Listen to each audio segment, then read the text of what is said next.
Olá, amigos internautas, companheiros e irmãos de Ideal Espírita. Aqui estamos mais uma vez para dar continuidade às nossas reflexões nessa série que nós resolvemos intitular de Gotas de Esperança.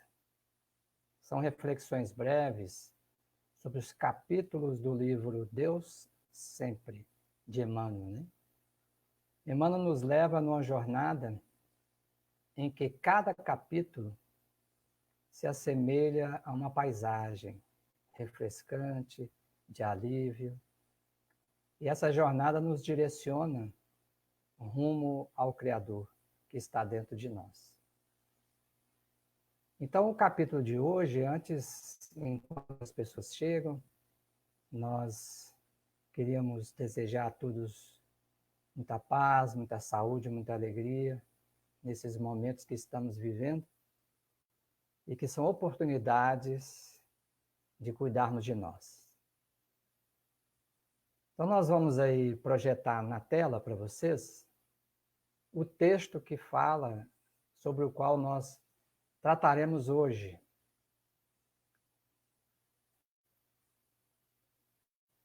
Então, vocês veem aí, a prece da roseira é o nosso capítulo de hoje, não é? Diz o texto de Emmanuel o seguinte: o homem que deixara a construção do bem, por se sentir imperfeito, voltou ao trabalho quando ouviu a prece da roseira.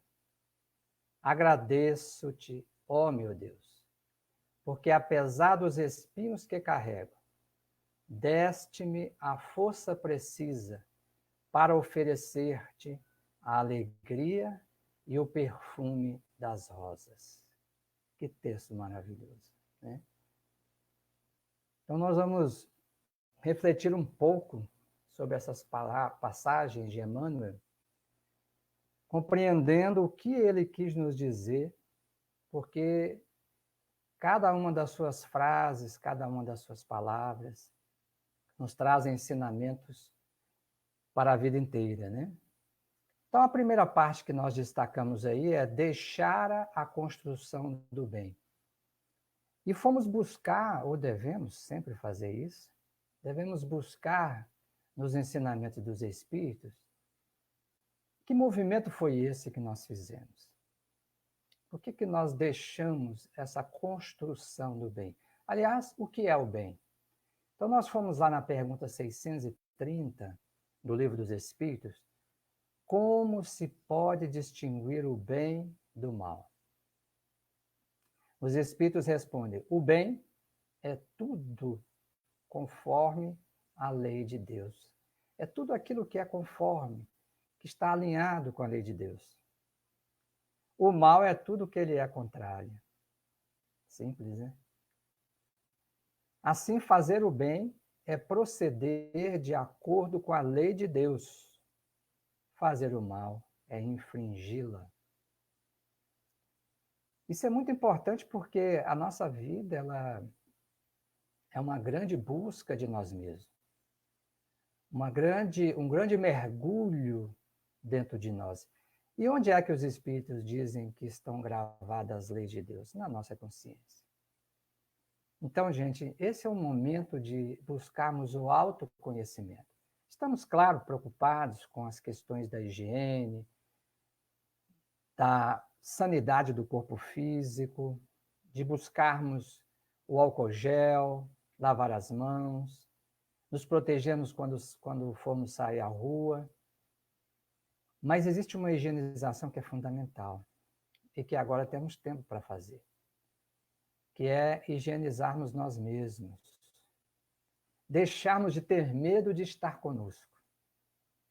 Porque é em nós que estão gravadas as leis. E se nós queremos seguir o bem, devemos buscá-las, não fora, mas dentro de nós. Não é? A outra frase que ele coloca aí é, por que ele deixou a construção do bem? Por se sentir imperfeito. Olha, quanto nós estamos distantes de sabermos quem nós somos. Inclusive, esta é a proposta da doutrina espírita na Terra, né? Saber, como diria Leon Denis, de onde viemos, quem nós somos e para onde vamos. Compreender a problemática do ser, do destino e da dor.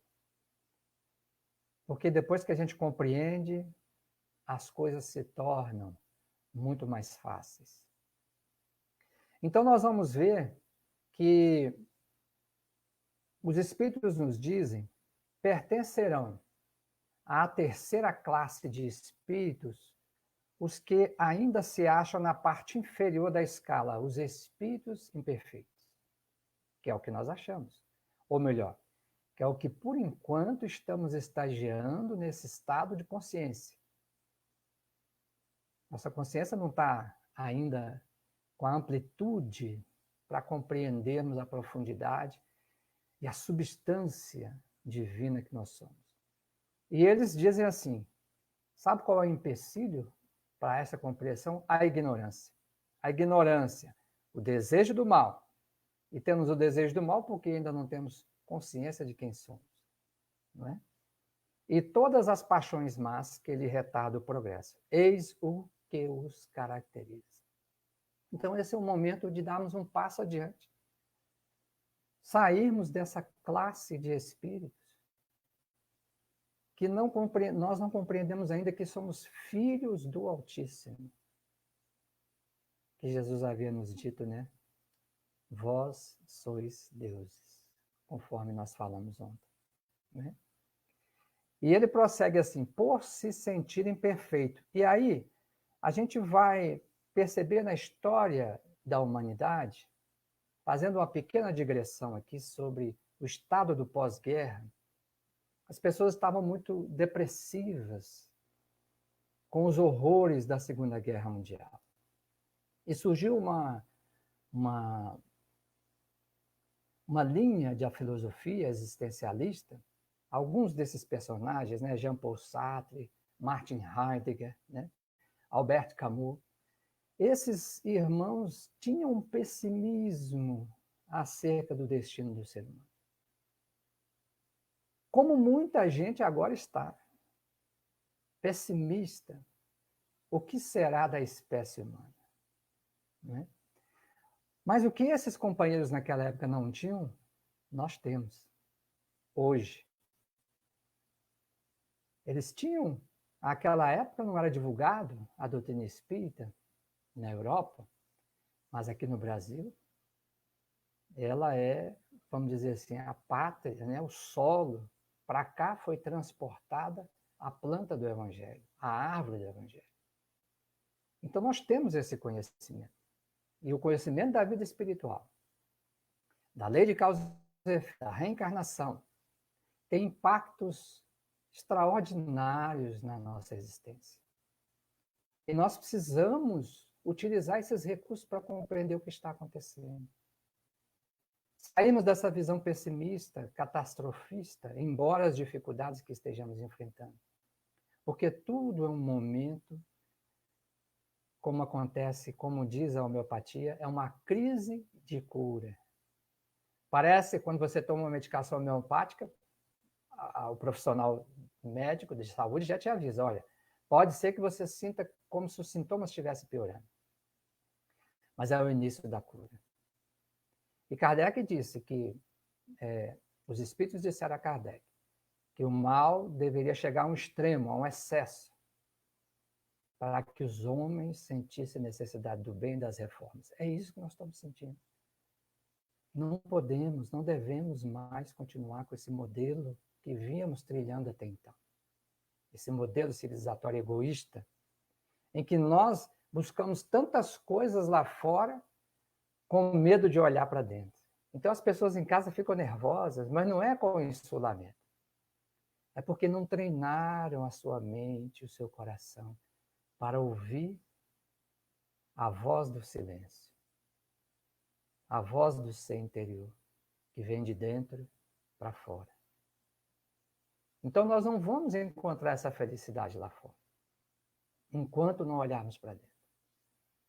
Tanto é que o corolário do mandamento do Cristo, ama teu próximo como a ti mesmo. esse é o momento de começarmos a nos amar. Temos ido muito para fora, esquecido quem nós somos.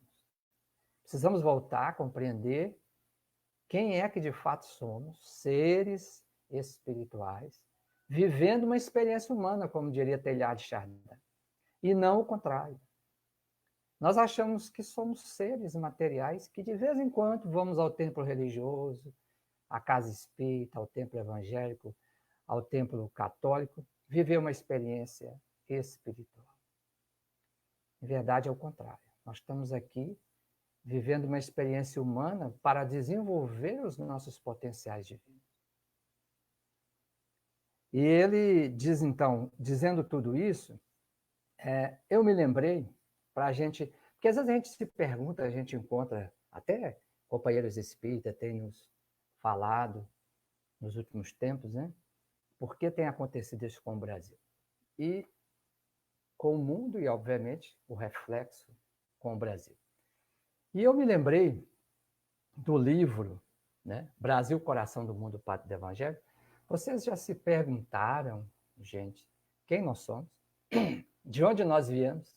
De vidas pregressas antes de aportarmos aqui no Brasil? Então, vou convidar vocês a um trecho, a ler aí na tela, um trecho do livro Brasil, Coração do Mundo, Pátria do Evangelho. Antes, eu vou só dizer o que é que aconteceu naquele instante no mundo espiritual. Ismael estava aflito, compadecido com a escravidão que campeava no Brasil. O morticínio dos índios, que também eram escravizados, o morticínio dos negros, que foram trazidos para cá com outro objetivo, uma outra proposta de Jesus. Depois, quem quiser, leia o livro, vale a pena. E ele foi até Jesus, ele ergueu, imagina um anjo, o anjo Ismael, que é o protetor espiritual do Brasil. Ele ergueu o seu coração a Jesus e falou: mestre, olha o que está acontecendo. E Jesus então disse para ele: Ismael, todos os dias eu escuto, meu coração escuta, os clamores das zonas infernais do mundo, daqueles que falharam fragorosamente e que querem uma oportunidade de recomeçar. Então você vai pegar a sua bandeira, Deus, Cristo e Caridade, que é a bandeira, o lábaro de Ismael, e você vai às zonas infernais e desfraude esse lábaro e chame todos aqueles que querem recomeçar, estejam dispostos para reencarnar nessa terra destinada a ser o coração do mundo e a pátria do Evangelho. E aí eu vou mostrar agora, aí na tela, o que foi que Ismael fez. E quem somos nós? Quem foram aqueles que ele arrebanhou nessas zonas de sofrimento? Ismael sente que luzes compassivas e misericordiosas lhe visitam o coração e parte com seus companheiros em busca dos planos da erraticidade mais próximos da terra. Aí se encontram antigos batalhadores das cruzadas, senhores feudais da Idade Média, padres e inquisidores, espíritos rebeldes e revoltados, perdidos nos caminhos cheios da treva das suas consciências polutas. O emissário do Senhor desdobra nessas grutas de sofrimento a sua bandeira de luz, como uma estrela d'alva, assinalando o fim de profunda noite. Gente, isso é de uma misericórdia, de uma compaixão infinita do Cristo. Todos nós, a grande maioria de nós, já andamos pelas terras da Europa, fazendo exatamente o contrário do que estamos buscando hoje. Então não vamos maldizer nem reclamar circunstâncias difíceis que estamos passando. Porque o Brasil se tornará coração do mundo e pátria do Evangelho, não é porque se reencarnarão aqui anjos. Não. É porque quando nós, que temos um passado tão cheio de débitos, quando nós nos esforçamos por viver a mensagem de Jesus, ela nos redimirá. E nós mostraremos ao mundo como o Evangelho cura as criaturas. Nós somos os maiores doentes. Então, esse é o momento da nossa reflexão, que não pode nos deixar, sob pena de nós não cumprirmos a proposta para a qual nós desejamos vir para cá, a convite de Ismael. Né? E aí, então, ele voltou ao trabalho, ou seja, se conscientizou de que nós não somos, né, de fato, esses seres imperfeitos, no sentido de que o Criador não criaria nada imperfeito, mas somos apenas inscientes ainda da nossa perfeição. Diz-nos os amigos espirituais que evoluir é tomar consciência da perfeição que somos. Ele voltou ao trabalho. Então, nós voltaremos a esse trabalho lá fora. Mas antes, precisamos ouvir a prece da roseira. Né? Que coisa maravilhosa. Precisamos ouvir a prece da roseira. E nessa prece da roseira, ela diz assim: agradeço-te. Olha a importância da gratidão como processo evolutivo do ser espiritual. Paulo dizia: aprendi a contentar-me com o que tenho, não é isso? Sei viver na penúria e também na abundância.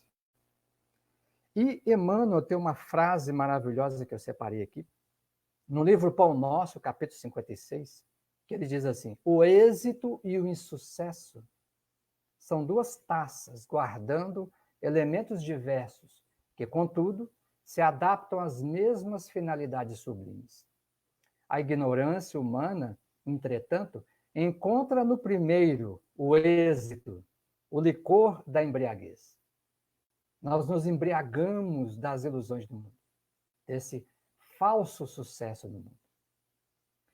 No segundo, que é o insucesso, o dito fracasso, identificamos o fel da desesperação. Então, tem muita gente preocupada, com dificuldades de compreender a aplicação, né, na bolsa, as quedas. Vê como isso tudo é ilusório? Nos produz esse fel da desesperação. Então, nós devemos colocar os nossos anseios em algo mais substancial. E como fazer para transitar dentro desses dois polos, dessa ambiguidade que é viver no mundo? Do êxito e do insucesso, da penúria e da abundância. Ele diz assim: nisto reside o erro profundo de nos fixarmos nos extremos. Porque o sábio extrairá da alegria e da dor, da fartura ou da escassez, o conteúdo divino. Tudo é experiência, gente. Toda essa experiência é para despertar as potências da alma que trazemos em nós, que ainda estão adormecidas. Por isso que nós temos que agradecer por tudo. Por tudo. E ela prossegue: ó meu Deus, não é isso? Ela diz assim: esse ó meu Deus tem muito a ver com essa conexão que nós temos com o Criador.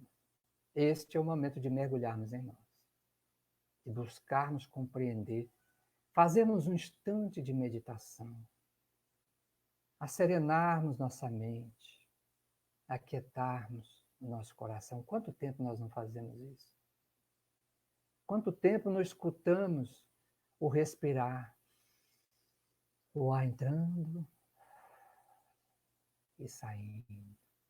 A respiração é o ritmo do universo. O universo expande e contrai. A maré sobe e desce. Nós precisamos compreender quem de fato nós somos. E essa conexão com Deus, ela é fundamental. Se não fizemos essa conexão até agora, vamos aproveitar esse tempo. Eu me lembro de um companheiro que dizia assim, vamos orar todos os dias, porque na hora de nos pedirem para fazer uma oração, não ficaremos atabalhoados. Né? É a prática. E ele está à nossa disposição. Mais do que isso, está dentro de nós. Né? Porque apesar dos espinhos que carrego, deste-me a força precisa para oferecer-te alegria e o perfume das rosas. Olha que coisa linda. Espinhos que carrego. Nós estamos vivendo momentos difíceis, de fato. E o que está acontecendo fora tem ressonância conosco, com o que está dentro de nós. E é importante nós compreendermos que vivemos uma época de separação de joio e de trigo. Só que a gente costuma falar isso olhando para o outro. Olha lá o corrupto, olha lá o desonesto. E nós precisamos tomar consciência dos nossos espinhos. Precisamos compreender, identificar as nossas sombras. Porque nós não conseguimos fazer de um quarto fechado, cheio de sombras, nós não conseguimos tirar a sombra de lá com um canequinho. A gente só consegue tirar essas sombras fazendo luz. Mas para fazer luz eu preciso entender os meus pontos frágeis. Que joio eu trago? De repente eu faço um processo transgênico que transforma esse joio em trigo. Não é? E é interessante por quê? Porque a alegria de viver no perfume da renovação que o Espiritismo nos dá, essa lucidez, nos permite trabalhar as nossas dificuldades íntimas. Não é? E, compreendendo isso, nós vamos entender a próxima frase. Deste-me a força precisa. São os espinhos que nos mostram que nós somos capazes de florir. São os espinhos. Né? Então, existe, diz o Emmanuel no Pão Nosso, ele diz assim, existe no fundo de cada mente extensas potencialidades de progresso e sublimação reclamando trabalho. Essas dificuldades é que vão adubar, é que vão despertar. A rosa não seria tão bela se não fosse aqueles espinhos. Agora, se eu olho para um pé de rosa e só vejo espinhos, o meu olhar não consegue captar a beleza que ela tem. Não é? Diz André Luiz que quando eu estou numa estrada maravilhosa, numa paisagem, riachos, pássaros, flores, plantas, árvores e pedras, se eu fixar o meu olhar nas pedras, daqui a pouco tudo se torna pedra. Vamos fixar o nosso olhar nas nossas possibilidades, na luz que nós podemos acender. Essas luzes são rosas. Né? E para que isso? Como diz um benfeitor, para que você quer a cura? Para que eu quero me curar? Eu não estou dizendo do coronavírus. Mas para que a gente precisa se curar das nossas mazelas? Para quê? Segundo ele, o bom é dizermos assim, para melhor servir e servir mais. Para melhor servir e servir mais. E esse oferecer é isso. Nós estamos enchendo o nosso celeiro, transformando esse joio em trigo, como diz Jesus, retirando o trigo, o joio, coletando o trigo e enchendo esse celeiro para oferecer a mãos cheias. Primeiro, dentro do nosso lar, depois lá fora, quando as coisas se normalizarem. E aí, diz o Livro dos Espíritos, na pergunta 659, né? Ele pergunta, Kardec pergunta sobre a prece. Os Espíritos dizem que existem 3 tipos, né, de forma de orar. Pedir, é o que a gente mais faz. Né? Agradecer, olha que maravilha. E tem uma outra, que é louvar. Nós podemos fazer isso agora. Transformar a nossa vida num louvor a Deus, oferecendo aos nossos familiares aquilo que já conquistamos de melhor. E é essa luz que vai transformar a sombra, esses espinhos. E aí, finalizando, eu trouxe aqui uma passagem da vida de Francisco de Assis, Francisco e a Roseira, que diz assim: há uma passagem que Francisco, sentindo o fogo da paixão sexual, se joga no meio de roseiras cheias de espinhos para matar essa paixão dentro dele. A história nos conta que a roseira, a partir daquele momento, perdeu todos os espinhos. Foi tanto amor, né? E quem vai a Assis lá encontra um roseiral inteiro sem espinhos. Até as mudas que vêm de lá são chamadas de rosas de São Francisco. É o amor de um santo impregnou de tal forma aquela planta que ela perdeu os espinhos e se cobriu de rosas. Eu tenho certeza que esses dias servirão para essa transmutação. Nós vamos desenvolver um amor tão intenso, uns pelos outros, que nossos espinhos cairão. E seremos um canteiro de primavera florida, oferecendo refrigério, sombra, descedentando as aflições daqueles desamparados do caminho. E sabe por quê? Porque nós mesmos, neste momento, estamos experimentando o refrigério, a sombra e a água cristalina que o Cristo nos oferece. Muito obrigado a todos e até amanhã.